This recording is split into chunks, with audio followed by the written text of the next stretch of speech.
Thank you for joining us for our webinar on managing financial wellness during the COVID-19 pandemic. Next slide. My name is Michael Rausch. I'm the Director for the Center for Disability Inclusive Community Development at the National Disability Institute. Next slide, please. Before we get started, I would like to go over some housekeeping tips for the webinar. So listening to the webinar, the audio for today's meeting can be accessed using your computer audio or by calling in by phone. If you select computer audio, please make sure your speakers are turned on or your headphones are plugged in. If you do not have sound capabilities on your computer or prefer to listen by phone, dial 1-929-205-6099. Meeting code is 142467-575. Next slide, please.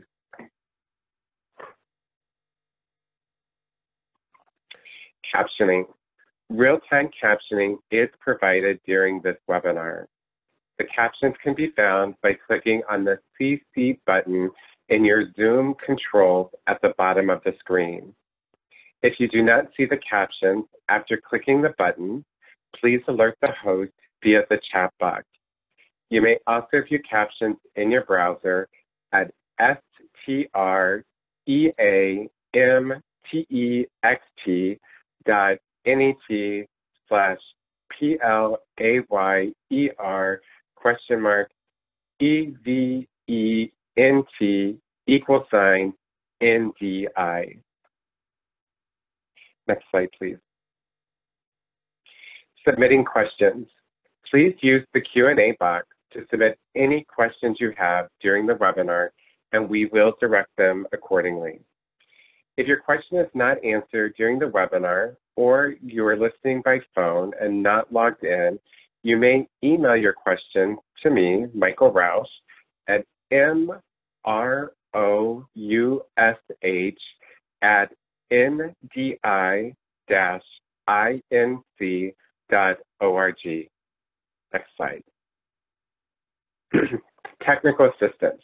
If you experience any technical difficulties during the webinar, please use the chat box to send a message to the NDI host, or you may email Katie Achenbach at KAUCHENBACH@ndi-inc.org. Please note, this webinar is being recorded and the materials will be placed on the following website: National Disability Institute's website, and you can go to nationaldisabilityinstitute.org/resources/webinar.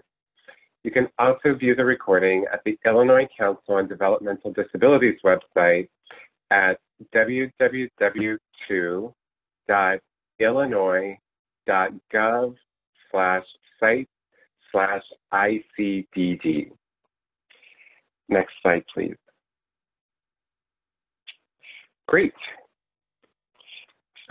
So before we get started with the other pieces of our webinar, we do have 3 polling questions that we would like to put up for you to answer now. So on your screen, you'll see the pre-webinar poll that has 3 questions.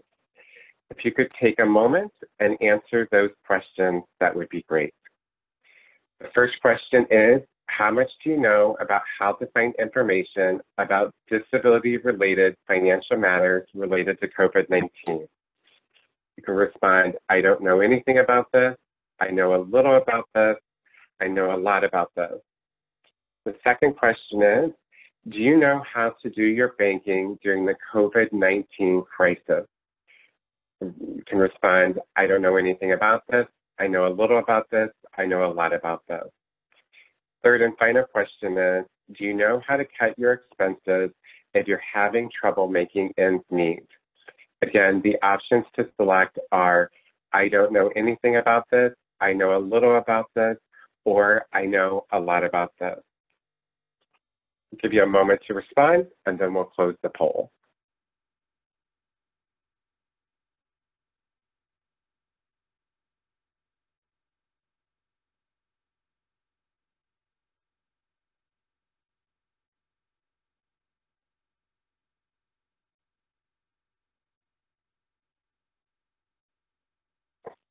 Great. Thank you all for sharing your responses. So today we're going to be sharing some more information regarding disability-related financial matters to COVID-19 and share some different resources with you. All right, so to move on. So for those of you who are new to the National Disability Institute, I would like to share with you just a little bit of information about us. So at the National Disability Institute, we envision a society in which people with disabilities have the same opportunities to achieve financial stability and independence as people without disabilities. At the National Disability Institute, we collaborate and innovate to build a better financial future for people with disabilities and their families. To learn more about the National Disability Institute, please go to our website at www.nationaldisabilityinstitute.org. Next slide. We are grateful for the support with the Illinois Council on Developmental Disabilities to bring you the Financial Wellness for People with Disabilities training initiative. In addition to providing training on the Financial Wellness for People with Disabilities curriculum, we also are here to provide a webinar series as well as to support trainers as they go and deliver information to help share relevant information with individuals with disabilities and their families on financial wellness strategies. So again, we would like to say thank you to the Illinois Council on Developmental Disabilities for their support of this project. Next slide, please.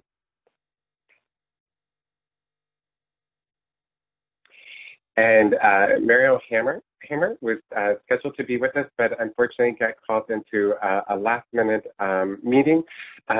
So sorry she's unable to be here, but we understand. So next slide.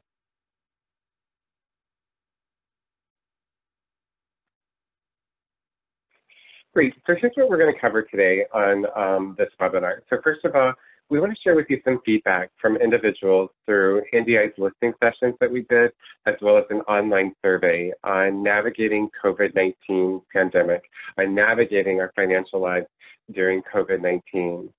As we learned from this listening sessions, it sets the stage for National Disability Institute to bring together some key resources and materials to develop a new website called the Financial Resilience Center.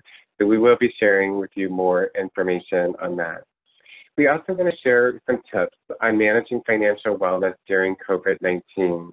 COVID-19 during this pandemic has changed how we look at our financial lives during this time. And so we are going to share some tips and some resources. We also will have plenty of time for Q&A. So if you have questions, just a reminder, you can put them in the Q&A box, and we will be sure to address them. Next slide, please. Great. So as I shared, NDI hosted some listening sessions, but also through our work at the National Disability Institute as doing research, we've also identified the needs of people with disabilities before the COVID-19, but also during the COVID-19 crisis or pandemic. The National Disability Institute's previous research indicated that people with disabilities are more likely than those without disabilities to live in poverty. Also are more likely to be in low-wage jobs if they are employed, and less likely to have accumulated savings and less likely to be able to come up with funds if an unexpected need arose. Although some people with disabilities can weather the financial impact of COVID-19, for many, their fragile financial situation has made it difficult to navigate a difficult time.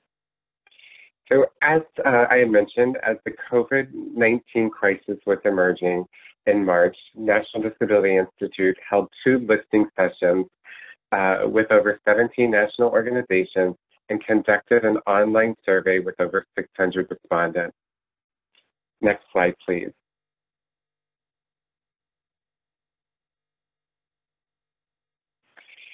And I would like to share with you some of the survey findings as we frame this discussion today on managing financial wellness during the COVID-19 pandemic. So in addition to concerns about catching the virus, maintaining access to medical care, mental health care, therapy, personal care assistance, and other supports that enable individuals to live independently, respondents expressed deep concerns about finances and managing them. The respondents also showed that 51% had a lot or an extraordinary amount of concern about their ability to pay bills and meet financial obligations. Also, half of the respondents were worried about being furloughed or having hours cut back. These financial concerns also affect food security and housing stability. 42% were worried they will have difficulty paying their rent or mortgage, and 1/3 were worried about being evicted. Today's webinar will provide some additional resources and tips to help address these concerns that were identified within the listening sessions, but also within the online survey. As I mentioned, to help address these concerns and findings, National Disability Institute created the Financial Resilience Center. So with that, I'd like to turn it over to my colleague, Katie Metz, the Director of the Financial Resilience Center, to share some more information with you. Katie?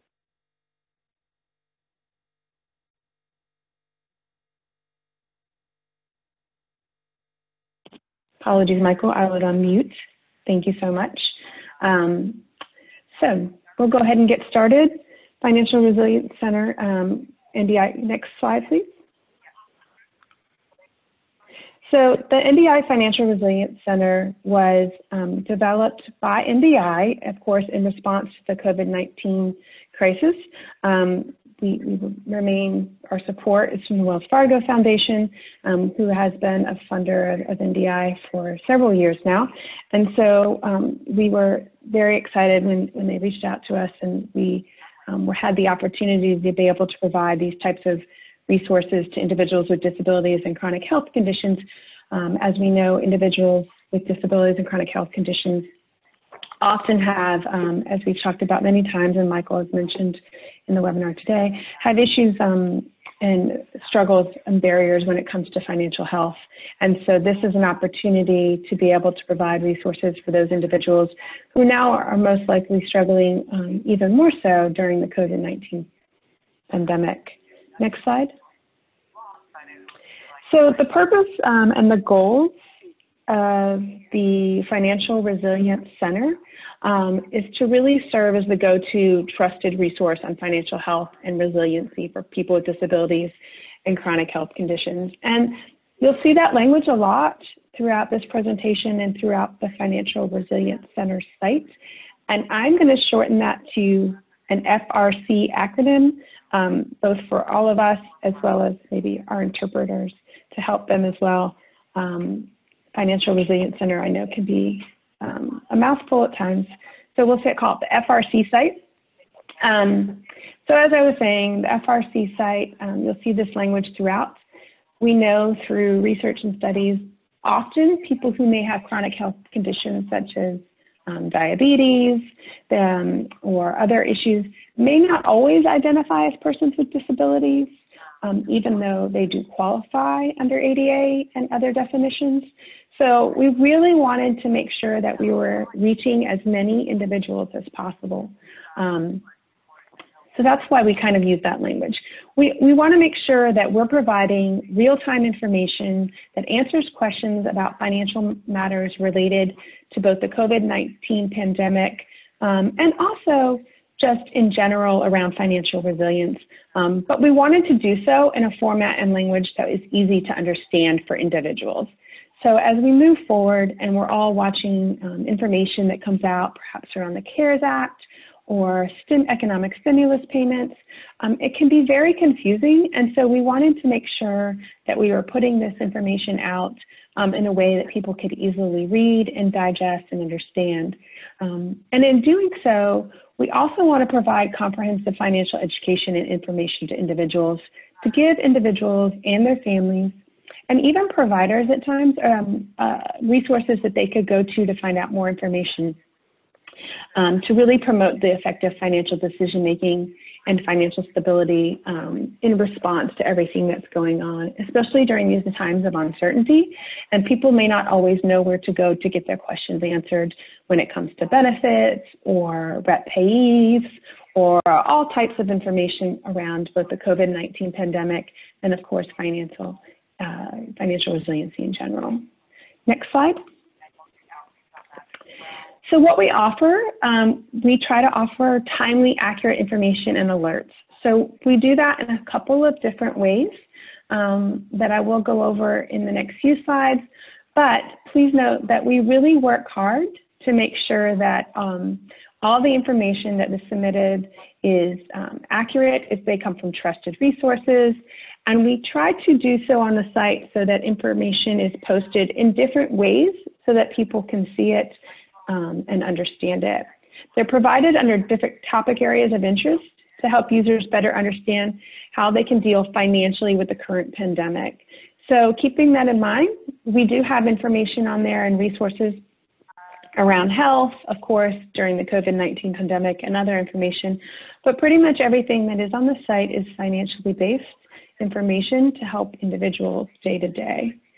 We also provide access to additional assistance through our license and our AFCPE partners, which I'll talk about a little bit more moving forward.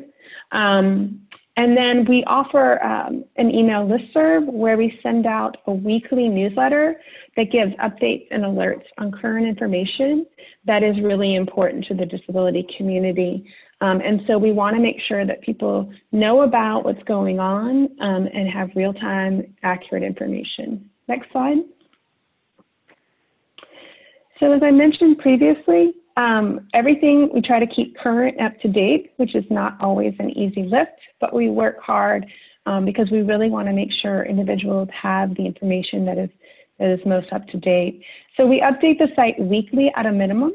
As you can imagine, that's sometimes a challenge, but again, we draw in resources that we receive from other partners, information that we get from both our federal and community-based partners to look at what information is the public needing. We do analysis of federal policy and impact. There is a full analysis of the CARES Act and the impact on the disability community, how it relates to disability, included on the website. We also do some tips on financial resilience. So as you may be able to see in the box, when you go to the homepage of the Financial Resilience Center site, you'll see multiple boxes right there in the middle. We'll give one that has the latest resources, anything that we have heard that's come out recently. That financial resilience tips, when you click on that, gives a lot of different downloads, some on the ABLE Act and how you can use an ABLE account if you qualify for your stimulus payments or day-to-day. We can also look at the third box, which is the need to check the status of your economic impact payment. So we really try to listen to the field, both through the partner information that we receive, through surveys that we do, and really try to figure out what is the needs of the community, what are the questions that are being asked, and we try to ensure that those are all highlighted in those boxes right there at the beginning of the home page. Next slide, please. So as you move through the site, you'll see that there are a variety of buckets of information that we've put together in a Q&A format. We found through our research and through other projects that we've done, it's often the most user-friendly way to present the information to individuals so that they can see what their questions could be, what the answers are, and then provide resources to be able to answer those questions.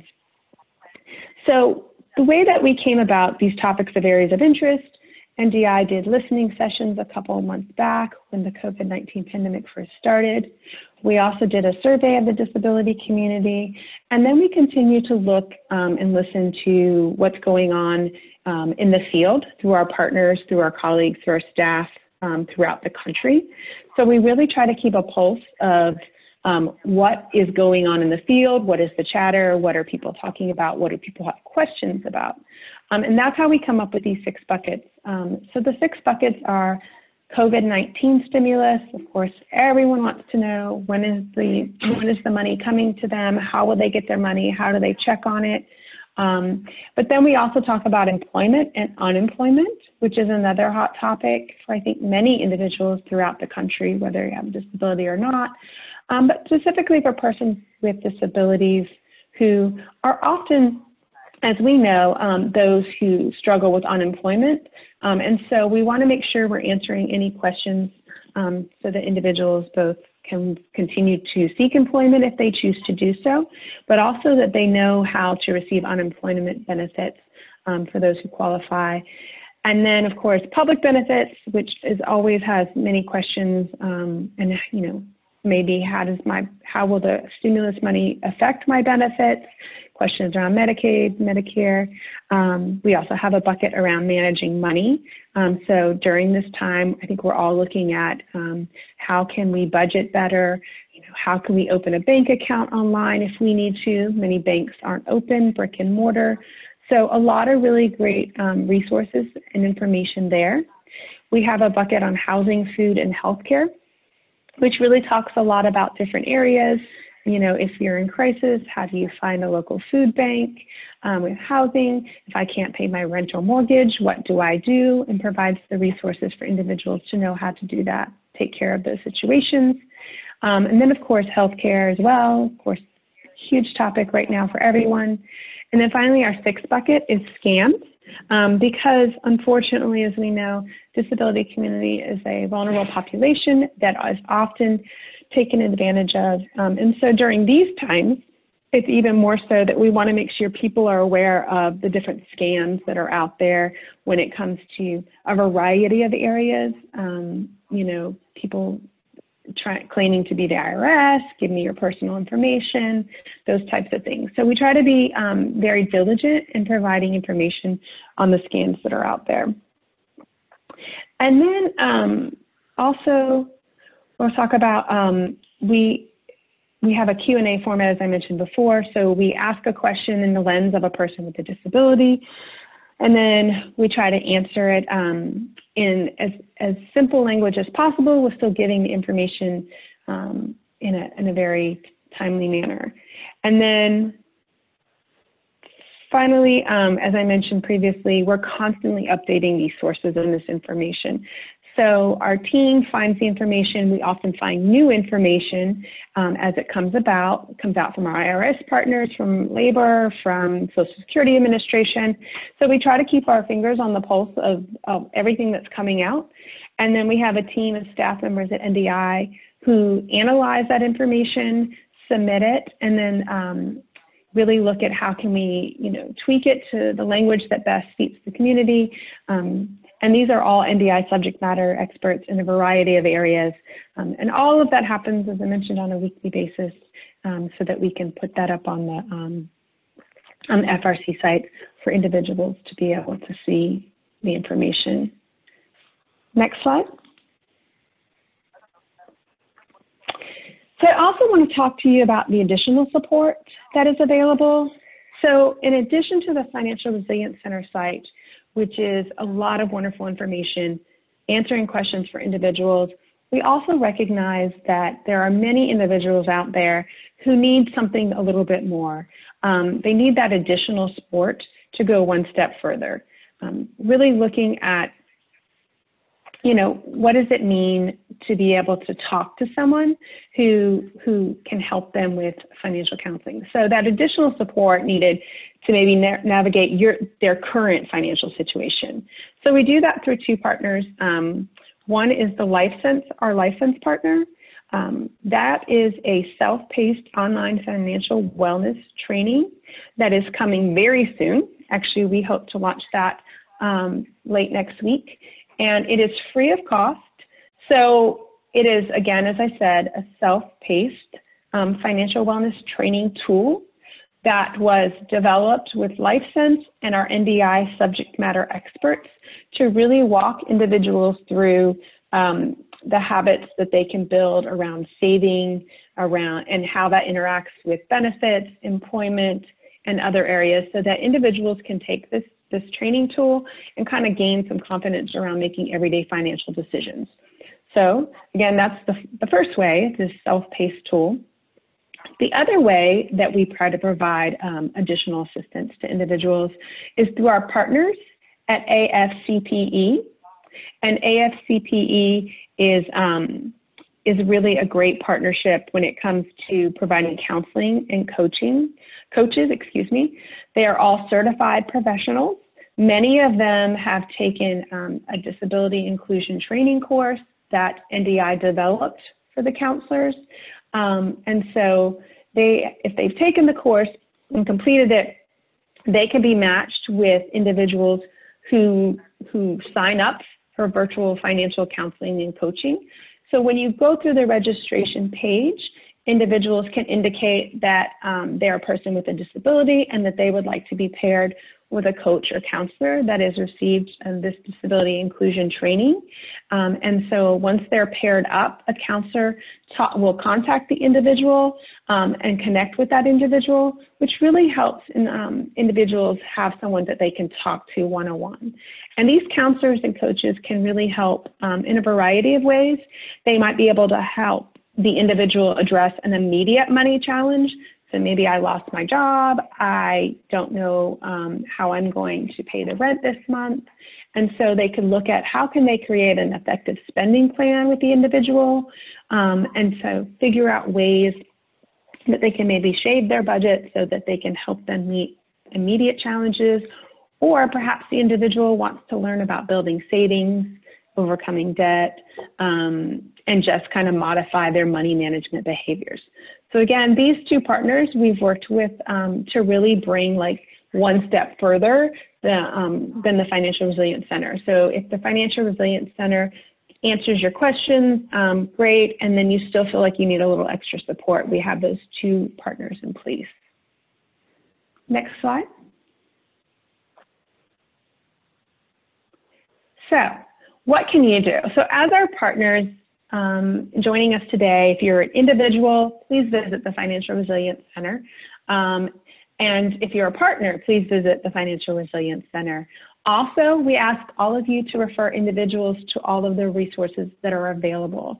So that includes the Financial Resilience Center site. It includes the partners that we have through LifeSense and AFCPE, which can be found on the Financial Resilience Center site. We're providing all of this through our funding, through our generous funding of Wells Fargo to all of the individuals with disabilities and chronic health conditions that need these services and these supports free of cost. So we want to make sure that individuals are getting the support they need and they deserve in the community to be able to move through the pandemic that we're all going through and feel like they can financially navigate this pandemic. So please help us share the information. We also have a partner toolkit. You can send it to people that you know, friends, families, people that you serve. If you have a website, please place the link on your website as a resource. Share it through social media. If you follow us on NDI, we make multiple posts around the FRC site. We have a toolkit that we can send you, but hopefully in the next week or so, we'll also be adding a page to the FRC site specifically around how you can share information on the site, and that will be continuously updated. So once it's there, there'll be a partner toolkit, and you can go there and you can look at it and download flyers or and anything else that we have posted, social media content that will be posted soon, news briefing, emails. Many of our partner organizations are often looking for blogs to post in their newsletters, and all that information and content will be there. We also ask that you sign up for updates and information. When you sign up, you'll receive a weekly newsletter, and that weekly newsletter always has kind of the latest up-to-date information. As an example, one of the things we posted this week was around the IRS sending out prepaid debit cards for stimulus payments to many individuals. And so we put out information on how to understand what those might be, what to do with them, how to use them without incurring a lot of fees. So those are the types of updates and information that we're really trying to push out every week and make sure that people know about. So please do sign up for that. And then finally, we want to hear from you guys too. So we've actually included another piece where you can submit your financial resilience tips and stories to us. And when you do that, if you've given your permission, we can highlight those in our newsletters. And so we want to be able to share what you're learning in the field around financial resilience and help people get through this pandemic together. So we'll share that information if you send it to us. And then you can just let us know if you have any questions. When you go on the site, there will be a pop-up survey that comes. You can give us our feedback there. There's also a contact page on the site as well. And then my contact information is listed here. So if you have any questions on the Financial Resilience Center, information you'd like to see us post, or ways that you can help us figure out outreach to make sure the information is getting out to the community, we'd love to hear from you. So with that, I will turn it back over to Michael Rausch.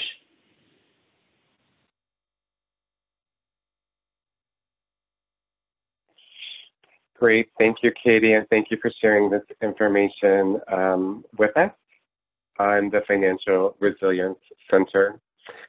So what we want to do now is we want to have a conversation about managing financial wellness during COVID-19. You know, it's the center that Katie had mentioned is called Financial Resilience. And, you know, financial resilience means that we can survive a financial shock and that we can bounce back quickly from that situation. And financial wellness is that ultimate goal that we're working on to achieve. And financial wellness has kind of changed a little bit, where we are focusing more on financial resilience during this time. And what are those tips to be able to help us? This also has changed the time where, you know, what we've learned traditionally and how to build our financial wellness. And we've taken financial education classes or worked with financial coaches. You know, it's oftentimes we have learned to, you know, create that spending plan, to put the different pieces together and really pay down debt so that we can achieve our goals. With the COVID-19 pandemic, it's kind of changed our focus of individually of what we really focus on. For example, you know, now our priorities is to make sure we have food, utility, shelter, and transportation. And what we're going to share with you are some different resources and some tips to help you to be able to navigate some of the other financial obligations that someone might have. The other piece is that during COVID-19, and we and many of the financial experts say is bank as much as you can at this time. Even if it's $5, $10, $100, or if you receive the economic impact payment, you know, to have that funds banked, we call it banked or saved, just as we go through the process again to make sure we have food, utilities, shelters, and transportation covered. So one of the first tips that we share with individuals and others is to assess your financial situation and create a plan for your financial health. This really is an important part of preparing for and managing through the COVID-19 crisis. Myself and many others, we had to reevaluate what our spending plan is. And developing a spending plan assists in understanding your financial situation. This also assists in what we need to make some changes on during the COVID-19 pandemic, where we focus on to make sure we have enough funds to cover food, utilities, shelter, and transportation. And, of course, maintaining our other bills if we're able, but looking at those. As I mentioned, it's looking closely at your expenses and identifying any items that can be eliminated during this crisis. As this pandemic started and looking at my own family household, we identified that there were additional expenses that we really enjoyed, but we had to eliminate them during the crisis. For example, our gym closed down, and we took separate classes that we had to pay extra for. But during this time, we eliminated those expenses. So it's really important that you have to look closely at your expenses and identify any items that can be eliminated during this time. Also, plan ahead and put together a weekly menu and food shopping list. And there's a tool that's located on our website at nationaldisabilityinstitute.org. And if you put in menu planning and shopping list 2020, you will find this tool. Again, it's really important to be able to plan ahead and put together that weekly menu and food shopping list to help decrease maybe some other expenses, but to be able to plan for the week. The other thing just to note is that you might notice that your weekly menu and food shopping budget has increased during COVID-19, and that might be a result of eating more at home rather than going out to eat. So this, and plus being home with the stay-at-home orders in many locations, of course, having everybody home and multiple meals. And also look at your bills and prioritize which to pay. Call about bills that cannot be prioritized, and ask what options are available during this situation. And Consumer Financial Protection Bureau has put together a great resource which you can access on their website at consumerfinance.gov. Protect yourself financially from the impact of coronavirus. That helps you identify how to prioritize those bills, and then also about looking at what are the options that are available for you if there is a particular bill that you cannot pay for at the time. And I'm going to talk about financial services in just a minute. Next slide, please. So the other key piece is really looking at what municipalities, what local governments and community-based organizations are doing to meet the needs of the disability community during this time. I think one of the important pieces that have come out of COVID-19 in this situation is how we each need to be resourceful and really identify what those resources are that could assist me during this time based on a particular need that I might have. So, of course, 211 assists to individuals who are looking for resources within their community. Feeding America is the nation's largest hunger relief organization, and we provided the link here where you can find your local food bank and others. This is an opportunity where individuals may not have been in the situation before where they needed to use the local food bank, but this is a time where many are utilizing this service, so this is going to help. The other thing is this, the Disaster Distress Helpline is available 24 hours a day, offering free support to people experiencing emotional stress. And SAMHSA is housing this, the Disaster Distress Helpline. It's really important that we identify those community resources that are available and to be able to speak with others when we are experiencing emotional distress, maybe not only due to our finances, but also due to social distancing. We know that many within the disability community were experiencing social isolation. So it's really important to be able to identify those resources that are available and to be able to help during this time with our emotional support at this time. The last one is the Administration for Community Living has guidance for people with disabilities and caregiver, which includes connections to state and local resources. And when you click on this, you'll go to specifically the resources for the state of Illinois. Next slide, please. During this time, it's really important to understand our benefits that we are receiving, but also to understand the eligibility for benefits that we could potentially be receiving at this time. As it was mentioned earlier about the CARES Act, the CARES Act provided additional support to individuals, not only when it comes to unemployment benefits, but also food stamps or SNAP, as well as HUD is releasing some additional funds for individuals who with disabilities for a housing voucher.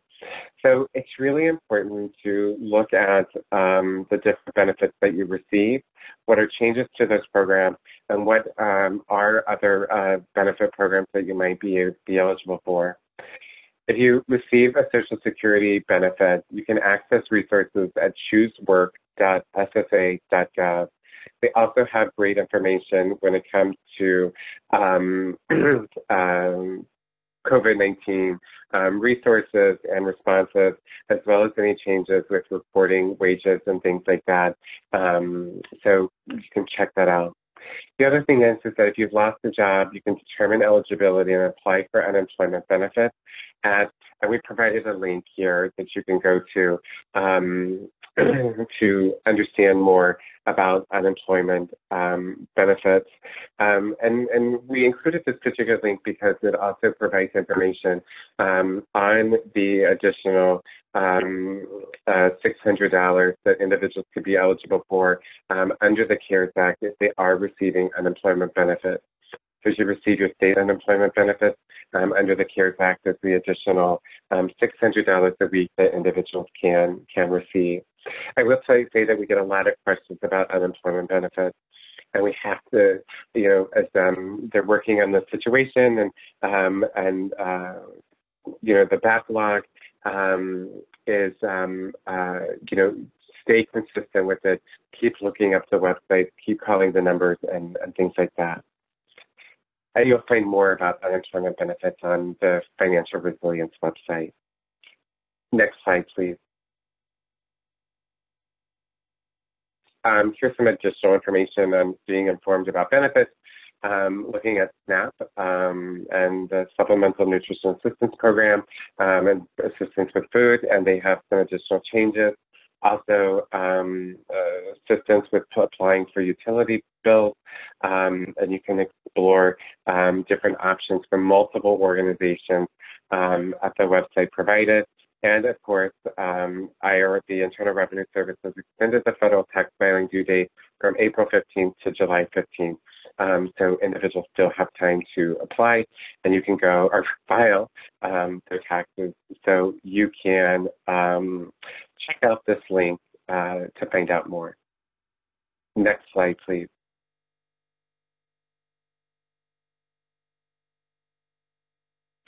Great. So if we talk about the tips, the last piece I want to share here is financial service providers.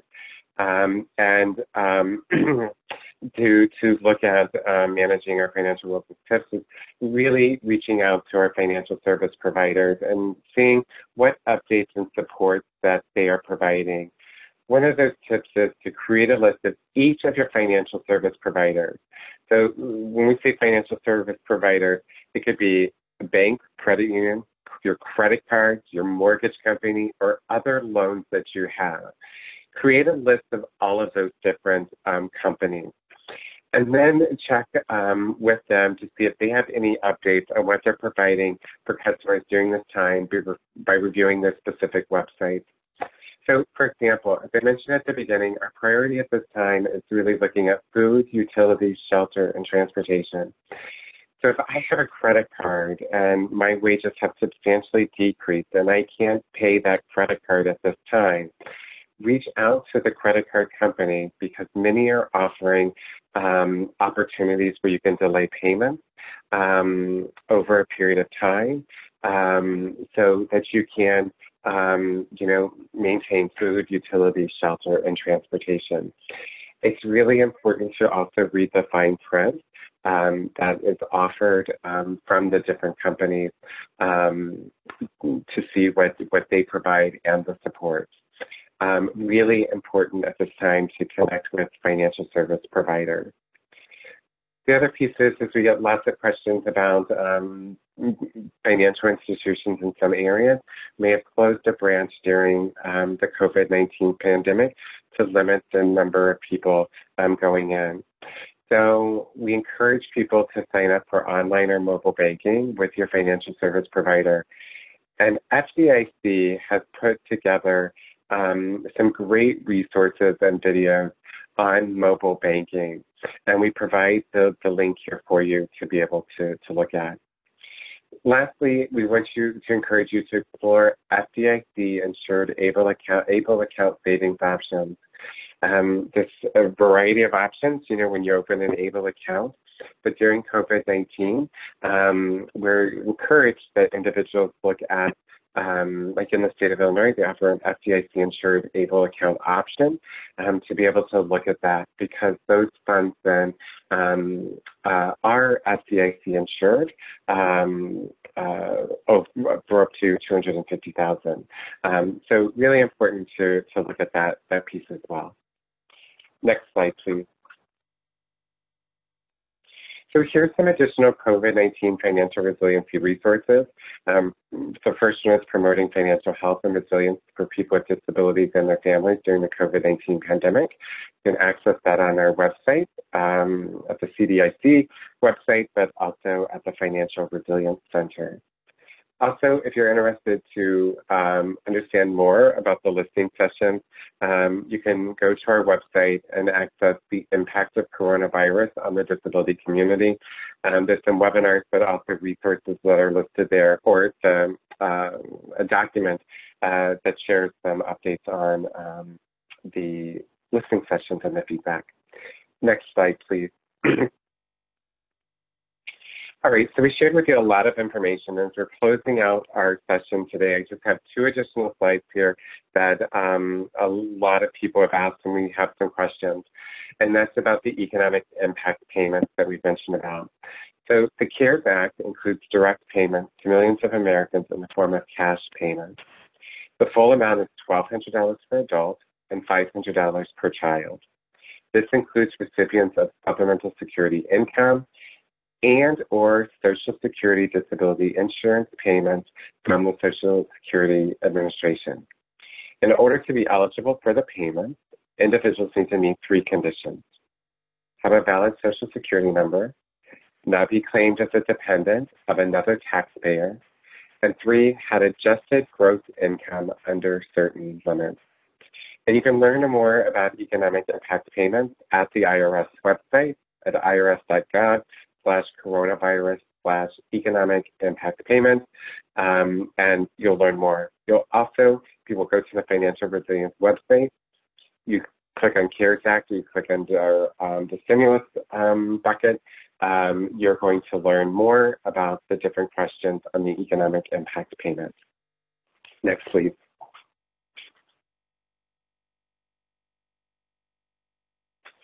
Another piece that we just wanted to make sure to highlight is the Social Security Administration regarding representative payee and economic impact payments. A Social Security representative payee is only responsible for managing SSA or SSI benefits, okay? On May 1st, this year, the Social Security Administration came out with guidance regarding this topic that we had received a lot of questions on, and many of you may have as well. Social Security stated that an economic impact payment is not such a benefit, and representative payees should discuss the economic impact payment with the individual, and if the individual wants to use it independently, the representative payee should provide it to the individual. Outside of their role as a representative payee, the representative payee can help individuals to use their economic impact payment in a specific manner or save it if that is the individual's choice. Many people have asked what was the guidance on this and the payment. So that's some information. You can also learn more about the economic impact payments if you have a representative payee by going to ssa.gov/coronavirus/#rep payee. Excellent. Next slide, please. This is just a slide that provides resources on our other webinars on this topic. So you can go to that website as well if you want to get additional, see additional webinars on financial wellness, as well as on COVID-19 and financial resilience. Great. So with that, I know we shared a lot of information. This PowerPoint will be available for others, so we will be sending this out. We have received a few questions, so we want to spend a couple minutes just answering some of the questions that have come in. And let's go here. Are there specific requirements that I can use my economic impact payments for? Lori or Katie, would you like to, one of you like to answer that?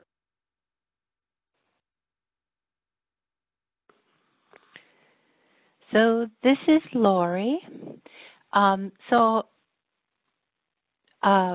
We have not been informed that there's a restriction on how those funds may be spent, but we urge people to retain, to save as much of that impact payment as you can for future expenses if you don't need it immediately for your primary expenses like purchasing food, having safe, reliable transportation, paying rent and utilities at this time. So that economic stimulus payment is not a countable resource for public benefits or for SSI recipients for up to 12 months. So a person can save that money in a protected savings account. So there are several available. For example, if a person has a disability onset prior to age 26, they may be eligible to open an ABLE account where that amount of money could be deposited. In fact, up to $15,000 a year within a calendar year can be deposited in ABLE, and then that money can be spent on a qualified disability expense when that expense comes up anytime in the future. And that does not impact SSI benefit as long as that person has no more than $100,000 saved in that ABLE account. So that's a great resource. If a person's interested in employment, maybe there's something that needs to be paid for in order to pursue employment, maybe depositing that money as a match for a past plan would help that person to reach their financial goals. So a person can speak with an employment network or with a benefits counselor to learn more about protected savings opportunities for those who are pursuing employment, and that information is available at choosework.ssa.gov. Great. Thanks, Lori. So as Lori mentioned, the question was about specific requirements that I can use my economic impact payment for. As Lori mentioned, it's an important piece that's come out is save what we can during this situation to focus on the food, shelter, transportation and utilities. So we have time for one more question. And there's several questions that have come in about license. And one example is, can current high school students access this? So it's self-paced. Yes. So license is available. Well, it's kind of, as Lori mentioned in the box, it's coming in a couple weeks where it will be live. So you all are putting in that it's coming soon. But it is a tool, it's self-paced, that's available for anyone to be able to access and provides information based on an assessment that they complete, and then provides them the resources and tools and the information that can help them build their financial knowledge. This is the last question, and Lori, I'll pass this to you. If we can answer this really quickly. My daughter is 22 years of age and started receiving SSI in August 2019. She's claimed as a dependent on my federal 1040 tax form. Will she receive a stimulus check? We answered this in the slide, but Lori, wanted to see if you had additional insight that you wanted to mention on that. Sure. So an individual who is age 17 or older who is claimed as a dependent is not scheduled to receive a stimulus payment this round. If there is a second round of stimulus payments, we will have to see what the rules are around that. Great. Thank you, Lori. At this time, what we would like to do, and thanks for all of the feedback in the chat box. This is great. I think we answered the other questions that were in there in the Q&A box. If we could pull up the polling questions, Katie. We have the final set of polling questions that we want to ask you. They are the same questions, so if you could take a minute and just answer these questions that are on your screen. Again, they're the same question, and please respond to each of them.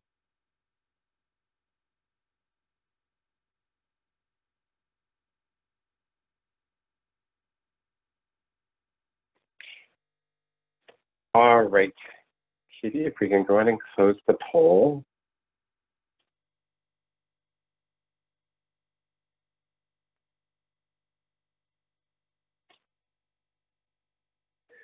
Great. We see that folks have increased based on the information that's shared, so that's great. If you have any questions on this project or on financial wellness for people with disabilities, please send us an email at ask@ndi-inc.org, and we will make sure to address those if you have any additional questions. Next slide. Next slide. Oh, I thought, oh yeah, I'm sorry. This is the next slide. Sorry, Katie. So yes, again, we want to say thank you to the Illinois Council on Developmental Disabilities for bringing this opportunity to share information on financial wellness for people with disabilities. Just a reminder that an email, I think it comes out a week after the webinar. You will receive the email saying thank you for attending the webinar, and you get the slides. You'll also be able to access them on our website. I'd like to say thank you to Katie Metz and to Lori Schaller for sharing information with us today. And also would like to say thank you to Katie Achenbach as our NDI host for all that she has been doing behind the scenes to make this work. Our next webinar will be on June 24th at the same time, and it will be on ABLE accounts and maximizing our savings opportunities during this time and utilizing ABLE accounts. So you will receive that information as well within the next week. So we hope you will join us for that webinar as well. Thank you again for participating today. Stay safe, and please continue to reach out to National Disability Institute if there's any questions that you might have regarding financial wellness for individuals with disabilities during the COVID-19 pandemic.